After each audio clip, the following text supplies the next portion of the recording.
Good. Welcome YouTube. This is Scott with Camterra in the Lemis Wild Camp Alliance. On today's show, we are going to discuss a free alternative to a satellite communication device or beacon that we've all heard about, right? And we also got a story for you. So hang in there. We'll be right back.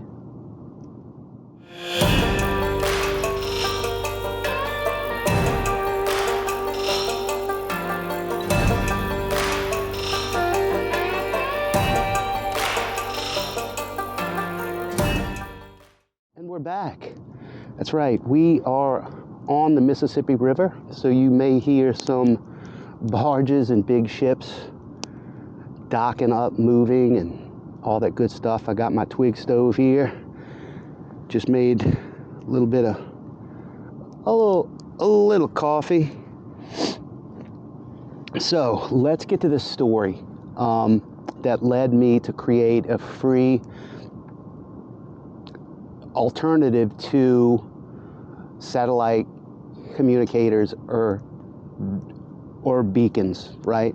Okay, so I think it was in November, myself and good buddy Fernando went to the home at Chitta. I had scouted out a brand new wild camp location site, and we decided to go and wild camp. So we packed up, we drove the 2.5 hours all the way there, all that good stuff. Pack up, hike in, right? And found us a spot. We did our firewood and processing that night.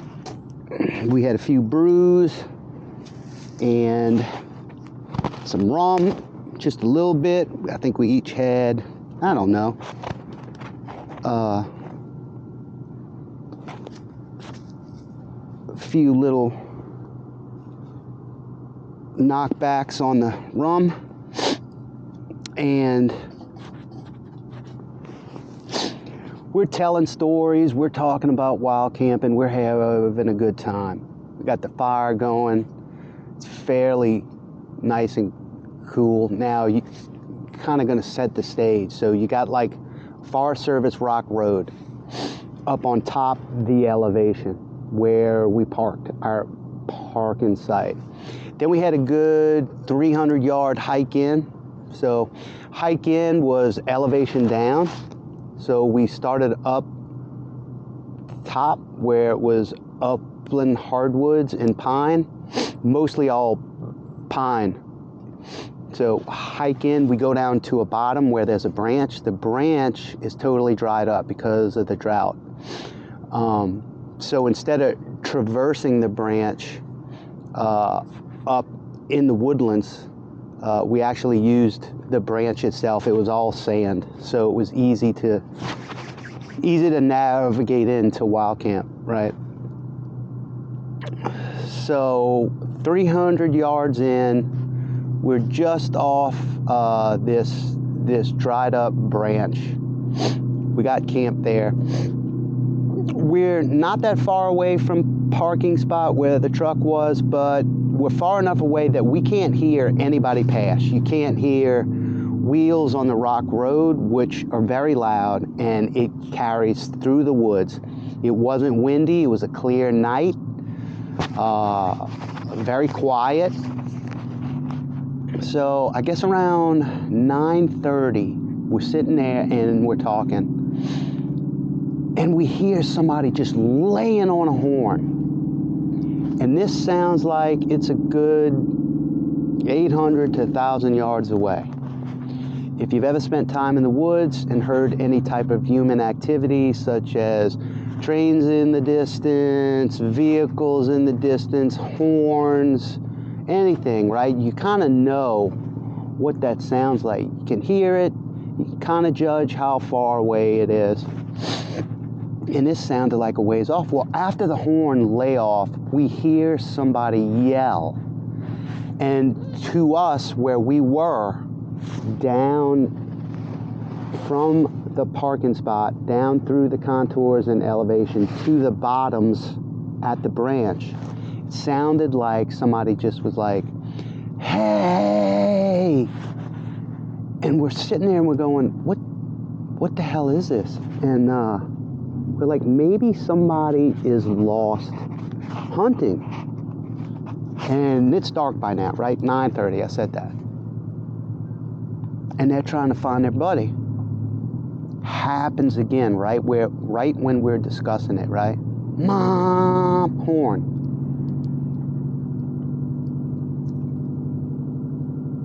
Hey, again.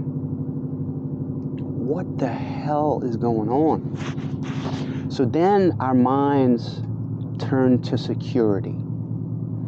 He's like, man, did you bring your sidearm?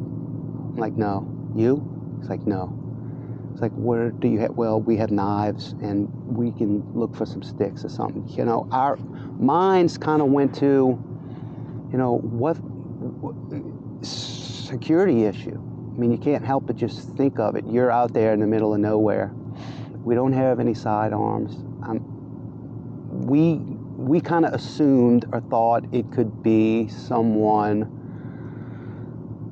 who knows what, somebody out in the middle of the woods, riding around on a Saturday night, drinking, drugging, and they're just being loony. We're like, we don't want to deal with something like this. And we know our vehicles out there. I'm like, man, I hope they don't start fooling with my truck, you know? So we were kind of worried. And as we're talking about that, we hear it again. Hey! And he's like, Scott, man, I don't like this. I'm like, well, you think we should walk up there? And he's like, I don't know. If we don't have a sidearm, we go up there and somebody's drunk or drugging or something, and they're snooping around the truck. Now we're in the middle of the dark, in the middle of the homachita, with headlamps on, having a discussion or possibly a confrontation with someone that we don't know. So we just let it go. And I'm trying to get to the punchline here. Around 10:30, it kind of died down. Around 10:30, we hear the screaming again, like, not screaming, but the yelling, but in a different direction, and it wasn't as far away. So first one sounded like 800 to 1,000 yards away. The second one was like 600 yards away. But it wasn't the, hey, it was like, yo. So I'm like, so we're like deconstructing it. Like, dude, that was a different voice from the verse we heard before. That guy was saying, hey, he had a certain cadence and pitch. This guy is somewhat closer than what the other guy was from, and he's doing a yo. And we're just silent, and we're just waiting for it. We're just waiting. Nothing. So I'm like, you know what? Let's stop working ourselves up into a frenzy about a possible issue. Let's just go to bed. You know, it was getting late. It was 10:30. We get in the tents. We're laying down, feeling good. About 15 to 20 minutes later, we hear the hey guy again. Hey! And my buddy's like, did you hear that again? I'm like, yeah. I'm just ignoring it. So ignore it. Didn't hear it again. We go to bed. We wake up, have our coffee, eat. We're packing up. This is about 9 o'clock. We're packing up, and we clearly hear a voice that says, y'all camping down there? And we're like, yes, sir. We were out here last night. We were dispersed camping. Okay. They got some notes written all over your truck. not all over your truck, but there's a note here. Y'all have a good one. Didn't even hear the guy drive off. So this was definitely about 300 yards, exactly where we parked. He must have been right there. Sorry for the boat traffic if y'all can hear that. And I got to hurry this up. It's getting dark. So now we're wanting to pack up, get to the truck, read the notes. So boom, boom, boom, pack up, hike out, go up. We get to the truck. There's a note like written on like a mechanics, towels and napkins. It's all dirty. We thought you were lost. Last night we tried to find y'all, and there was a number to call. And I'm like, somebody thought we were lost, right? So down in the bottoms, we had no reception on the phone. Once we get up there, we read the notes. The phones start bling, bling, bling, bling, notifications, bling, bling. I got a ton of notifications. Fernando's got a ton of notifications. Make a long story short, these people assumed that we were lost, tried to find us at night, right? They called the Homachita Forest Service Ranger. The Forest Service Ranger calls the Mississippi Department of Wildlife and Fisheries game warden for that region and area. That guy, the warden, leaves a message on my phone. Scott, hi, this is so-and-so with the Mississippi Department of Wildlife Fisheries game warden. We're looking for y'all. People are concerned for you. There was a team out looking for you. We've sent Jefferson Parish Police to your home. Please give us a call, let us know you're okay. They had a number that they said. I'm like, what? So then my son, my daughter's got messages. I'm trying to read them all. She's like, Dad, the cops are here. They're looking for you. And I'm like, what? So come to find out the whole thing. The warden, I live in a suburb of New Orleans called River Ridge. It's Jefferson Parish. We have parishes, not counties. So the warden tracks down the Jefferson Parish Police Department, tells the superior there.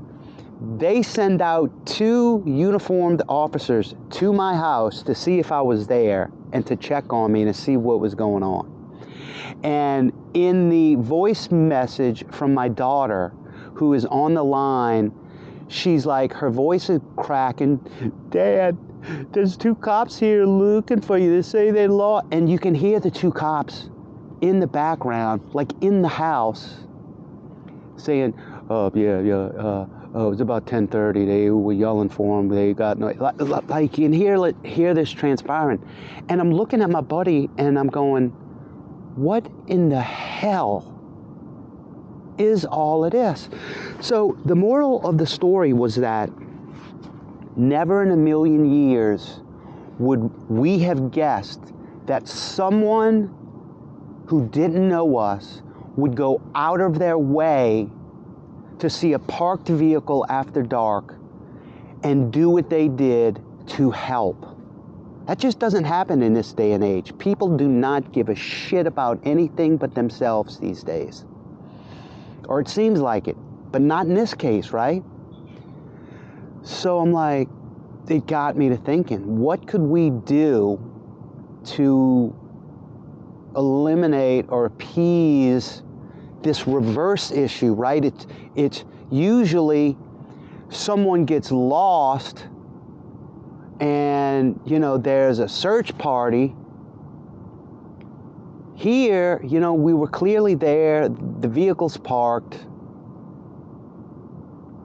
I guess we could have been lost, but we were thinking it was something like some nutsos, some security issue. So what could we do, right, to appease this situation? And we came up with the emergency info contact sheet. Now you may not be able to see this great. I'm going to flash it up on the screen too as well. But this is in I found this online. This is a clear plastic vehicle document display holder. So you put your display in, or your emergency contact information, slides in there. It's got 4 suction cups. You put it in the inside. It goes right on your side driver's window or the passenger side window. It's nice and it's right there in the face. You don't have to use this, right? You could easily just take the paper, the contact sheet, get yourself like a pants hanger that's got the clips, put it up in your rear view mirror, right? Or put it on your dash where someone can easily read it. And what's on this, it's red and yellow. It stands out, right? My contact info. So you, name, address, city and state, your phone number. My emergency contact info. This is the person or people that you would list to contact if they couldn't find you. So you put that person's name, address, relationship, and phone. Outdoor related discipline. So what is your outdoor recreation? I put wild or dispersed camping. Right underneath that is the camping from date. You put your date you went in, and then camping to date. That's the date that you're coming out and expected time that you're going to come out, right? And then there's a section for additional notes and information. Down at the bottom, there's a very pertinent statement. If this vehicle is present after the camping to date, please consider calling the emergency contact on this form. Thank you. This would have alleviated those people that called the Homachita National Forest Service Ranger and woke that guy up. Then the forest ranger calls the game warden, Mississippi Department of Wildlife and Fishery game warden, probably woke him up. Then that guy was calling all the contact infos. I'm sure they got my license plate and looked up and found my kids and called them. Then he called the Jefferson Parish Police Department and sent 2 units over to my house. All that could have been alleviated with a simple information sheet that you can print out. Now, if you can make your own from a Word doc. If you'd like this, just email me at email me at campterra1@gmail.com. I'll have the information also in the description below where you can get this vehicle display, and my email if you want me to send you a copy of the emergency contact info sheet. Okay? Easy, free. Why is this a alternative? I know it's getting dark. Why is this an alternative to satellite communication devices, you're saying? Well, let's go through this real quick. The weekend warrior and most people who camp cannot afford a satellite communicator and the service that goes along with it. There's a smaller proportion and percent of people that can afford it than there is that can't, right? So the Garmin, I've got 4 popular satellite communication devices here. The Garmin InReach Mini, the 2, which is just the updated version. The unit itself is $400. Then you have to spend either $15 every month or $144 a year. And that's for the basic plan, okay? That gives you the ability to text loved ones and the SOS emergency button for someone to come get you. Then Garmin just recently put out a new unit called the Messenger. It's less. Oh, we can afford it. No, we can't. it's $100 less than the InReach Mini 2. Garmin Messenger, $300 for the unit, and guess what? The subscription is either $15 a month or $144 a year. That's the basic plan, but with the Messenger, you do get text and SOS. One of the most, the first one to start it all is the Spot Communicator. Spot Gen 4, that is $100 and $12 a month or $144 a year. The Spot Communicator is the most affordable out of all four. Then we have the Zoleo satellite communicator. It's $200 and $20 a month subscription. Dude, that's insane.